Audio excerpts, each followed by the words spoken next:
feel the new line went with adding Boston? I think Boss played pretty well. I think he made some mistakes that are pretty easy to fix. So I think the next game's going to be a lot better for him. He's definitely getting on himself about those little mistakes. And some of those mistakes cost us a lot of yards. Some of them, didn't cost us anything. But in the end, they're all mistakes. I think mainly he played well, and I think Chris played well moving the guard. And I think next week we'll do just fine. Those mistakes protection calls, or what was a mistake? Some of them we didn't get the communication. It got a little loud on third downs. So sometimes it's communication. Other times it's just making simple mental mistakes. Where would you say the offensive line has made the most improvements since game one? I think definitely just consistency. I think the first week or two we might have had maybe only a few plays where everyone was on the same page and we actually got like a really good run out of it. But I think last week we had a couple plays that I can name that we had everyone on the same page, everyone blocking the way they should be, and the amount of like glaring mistakes that we made was a lot less. So I think the consistency and technique has just improved overall. What do you think Boss brings to the offensive line? I think Boss is a hard worker. I think he still has a long way to go because this is only his first year playing the line. So he still has a long way to go learning what the defense is going to do, learning the rest of our offense.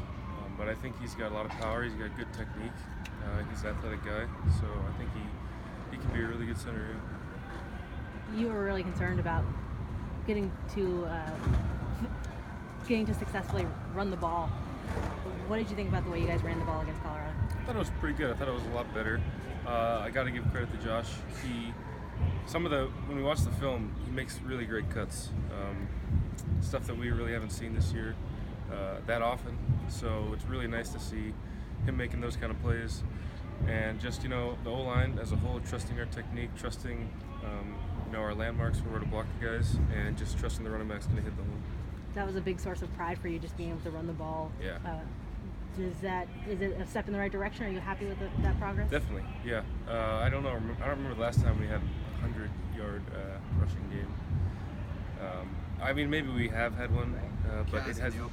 Yeah, but it hasn't felt like it. It hasn't felt like consistent. I think we averaged like 5 yards. Yeah. So that's awesome. To be able to do that is really cool.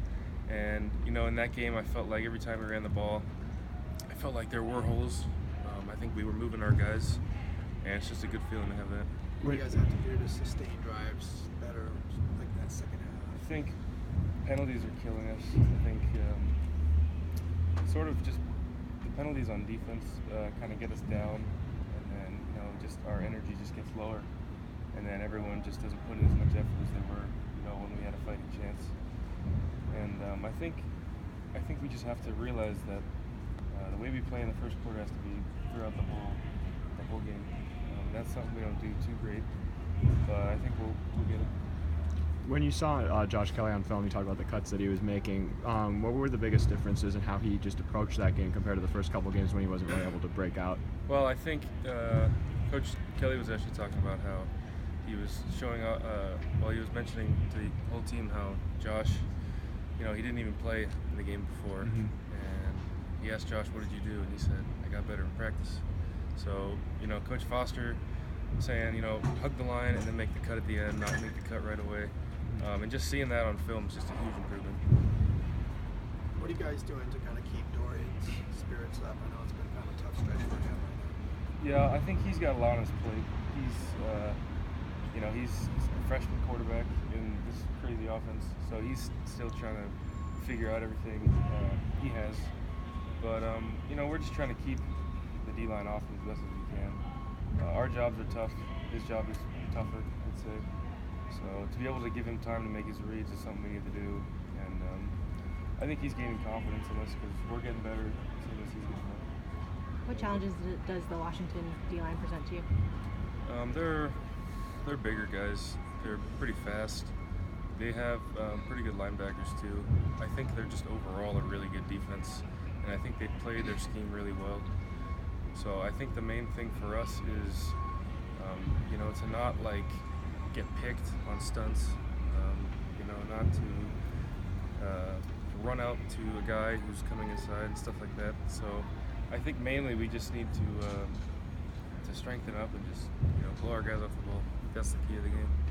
When the offense starts piling up 3 and outs, does that affect the urgency or the game plan at all on the sideline? Like, hey, next time we gotta help the defense out, we gotta sustain a drive from the sideline. I think whether it's first, second, or third down, if we don't get the yards, I think it all kind of meshes together. Whether it's third down conversion or just getting 0 yards on first or second down, it's all kind of just a bad feeling.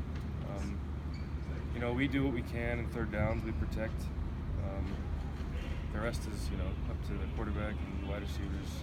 But if we run the ball, then it's on us. But I think the down doesn't really matter a whole lot to us. It's just about doing our job, protecting, and then if we don't get it, then we don't get it. We got the next one.